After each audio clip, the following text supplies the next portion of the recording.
Bismillahirrahmanirrahim. Assalamualaikum. Welcome to our YouTube channel Knowledge Hub. Introduction to Computing CS 101. Today our module number is 72, 73 and 74. Networking and the Internet HTML.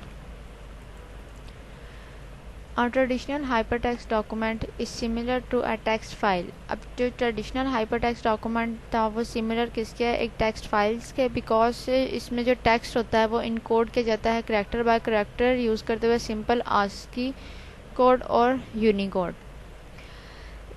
The distinction is that a hypertext document also contains special symbol called tag. अब जो इनमें main difference है simple text file में और hypertext document में वो ये एक सिंबल का डिफरेंस है कि हाइपरटेक्स्ट डॉक्यूमेंट है वो कंटेन करता है स्पेशल सिंबल्स पे, लेकिन जो टेक्स्ट फाइल है वो स्पेशल सिंबल पे कंटेन नहीं करती. उन स्पेशल सिंबल्स को हम कहते हैं tags.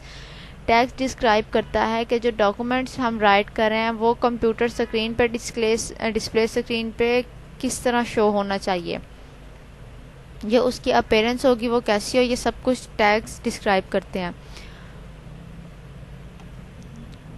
What multimedia resource such as image should accompany that documents and which items within the documents are linked to other documents. This system of tags is known as hypertext markup language HTML. अब क्या होता है, tags के through हमने कोई भी image है वो वेब पेज पे शो करवानी है तो क्या हम करेंगे, टैग के थ्रू उसको शो करवाएंगे. इसमें मल्टीपल डॉक्यूमेंट्स लिंक होते हैं अदर डॉक्यूमेंट से. सिस्टम ऑफ टैग्स को हम कहते हैं hypertext markup language HTML. The HTML source document consist of 2 section. Module number 3 start होता है यहाँ हमारा HTML की. इसमें हम स्टडी करेंगे कि HTML किन सेक्शंस पे कंसिस्ट करता है, क्या प्रोसीजर है कि वेब पेजेस पे हमें डॉक्यूमेंट्स किस तरह शो होंगे. फर्स्ट जो सा है इसका सेक्शन है वो हेड है, सेकंड है body. Head surrounded by tag head and slash head tag. Head के 2 टैग्स होते हैं, यहाँ से स्टार्ट हो रहा है और क्लोज हो रहा है. जहाँ हेड का टैग क्लोज होता है उसके साथ क्या यूज़ करेंगे, स्लैश यूज़ करेंगे. इसी तरह हमारे पास बॉडी के भी 2 टैग्स हैं, starting tag and closing tag. The difference between the head and body of a web page is similar to that head and body of intro office memo. In both cases, the head contains preliminary information about the document, date, subject, etc. In the case of memo. अब head में क्या होता है, कोई भी subject आ जाता है. Head में जो भी डाटा होता है रिटर्न फॉर्म में वो क्या होता है वेब पेज पर शो नहीं होता, लेकिन जो बॉडी होती है वो उस डॉक्यूमेंट पे कंटेन करते हैं, उन टेक्स्ट पे कंटेन करती है कि जो कंप्यूटर स्क्रीन पे डिस्प्ले होते हैं वेब पेज पे.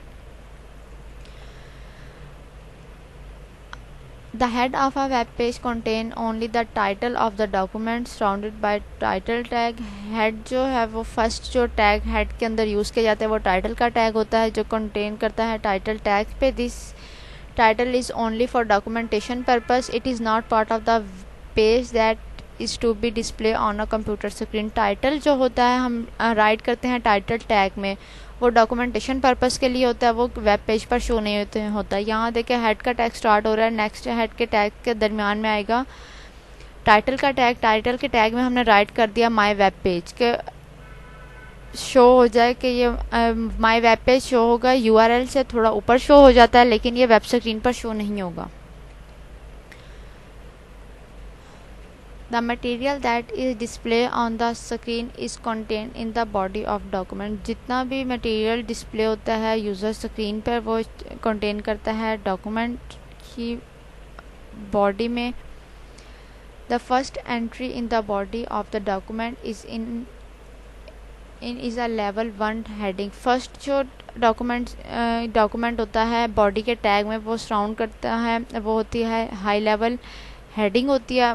हाई लेवल जो हमारे पास हेडिंग होती है उसको हम जो सराउंड करते हैं वो H1 के टैग में से हम उसको शो करवाते हैं containing the text my web page. अब जब राइट किया हमने माय वेब पेज के वर्ड को टाइटल के टैग के दरमियान तो क्या होगा, वेब पेज पर शो नहीं होगा. जो हमें स्क्रीन शो होगी उस पर ये राइट नहीं होगा जब हम इसको टाइटल के टैग में लिखेंगे. लेकिन जब हम इसी टेक्स्ट को H1 हेडिंग के टैग में लिखेंगे तो क्या होगा, फर्स्ट लाइन जो हमें शो होगी वो माय पेज की आ जाएगी, माय वेब पेज की होगी, डिस्प्ले होगी हमें.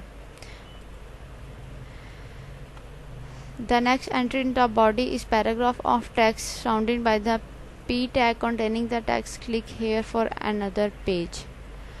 अब हेडिंग के बाद क्या होगा, हमने कोई भी पैराग्राफ हमें वेब पेज पे शो होता है तो उस पैराग्राफ को हम राइट करेंगे P के टैग में.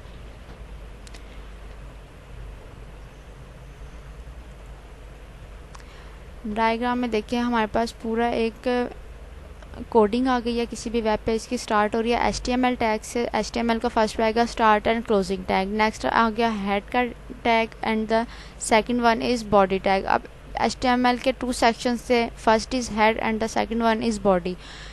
हेड के टैग के अंदर हमने एक और टैग राइट किया टाइटल का. टाइटल के टैग में क्या करेंगे, हमारा जो भी वेब पेज का हमने टाइटल देना है डॉक्यूमेंटेशन के लिए उसको हम राइट कर देंगे.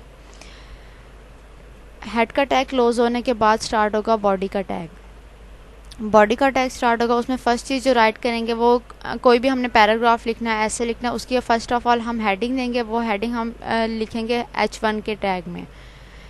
नेक्स्ट क्या होगा, पैराग्राफ राइट करने के लिए हम P का टैग यूज़ करेंगे और फिर P का टैग राइट करने के बाद क्लोजिंग टैग हम क्या करेंगे, बॉडी को भी क्लोज करेंगे और फिर लास्ट में क्या होगा HTML का टैग भी क्लोज होगा. जब वेब पेज पे इसकी अपीयरेंस आएगी किसी भी कंप्यूटर स्क्रीन पे तो क्या होगा, माय वेब पेज क्या था, हमने हेडिंग में राइट किया था click here for another page. ये हमने राइट किया था P के टैग में, क्या था, पैराग्राफ की कोई भी लाइन थी.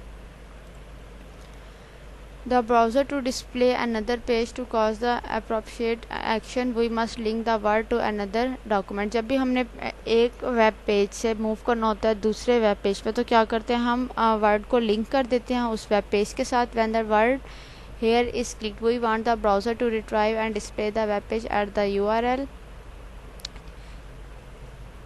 जब भी हमने कनेक्ट करना होता है किसी भी हाइपर टेक्स्ट को हाइपर लिंक के साथ तो हम क्या करते हैं, एंकर का टैग यूज़ करते हैं. उस एंकर के टैग में href के साथ हम उस वेब पेज का URL राइट करते हैं जिस पेज पे हमने मूव करना होता है. We should indicate how an image should be included in our simple web page. For this purpose let us suppose that a JPG encoding of the image we want to include is stored as the file name our pic.jpg. जब भी हमने कोई भी image encode करनी है web page पे अपने तो क्या करेंगे, हम इमेज का टैग यूज़ करेंगे. इमेज के टैग के अंदर ही हम राइट करेंगे. अब इमेज का एक सिंगल टैग है, इमेज का क्लोजिंग टैग नहीं होता. इमेज के टैग के बाद क्या करेंगे, हम सोर्स का वर्ड यूज़ करेंगे. उसके लिए हम क्या राइट करेंगे, SRC. कंप्लीट हम सोर्स राइट नहीं करेंगे, उसके लिए सिर्फ राइट करना हमने SRC. उसके बाद क्या होगा, हम उस इमेज का लिंक देंगे. अगर तो हमने किसी भी वेब पेज की इमेज का लिंक देना तो हम कंप्लीट उसका लिंक प्रोवाइड करेंगे http:/image.com. नेक्स्ट उसका फोल्डर आ जाएगा और फिर लास्ट में क्या आएगा, ourpic.jpg. ourpic.jpg क्या है, इमेज का नेम है जो हम डिस्प्ले करवाना चाहते हैं अपने कंप्यूटर स्क्रीन पे. लेकिन अगर किसी भी फोल्डर में सेव है तो क्या होगा, फर्स्ट पे फोल्डर नेम आएगा जहाँ पर वो इमेज सेव है. नेक्स्ट फिर क्या आएगा, उस इमेज का नेम आएगा. फिर हमारे पास ये कंप्लीट URL नहीं आएगा.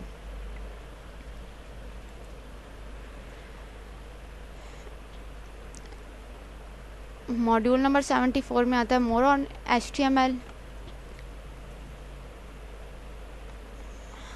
अगर कंप्लीट इसकी स्टडी है या डिस्क्रिप्शन है, स्टडी करना है HTML के अबाउट तो उसके लिए जो सी वेबसाइट है वो W3 स्कूल है. वहाँ जाकर आप कंप्लीट डिटेल में HTML के अबाउट स्टडी कर सकते हैं. यहाँ पर होता है मॉड्यूल कंप्लीट. नेक्स्ट वीडियो में डिस्कस करेंगे इंशाल्लाह नेक्स्ट मॉड्यूल. तब तक के लिए अल्लाह हाफिज़.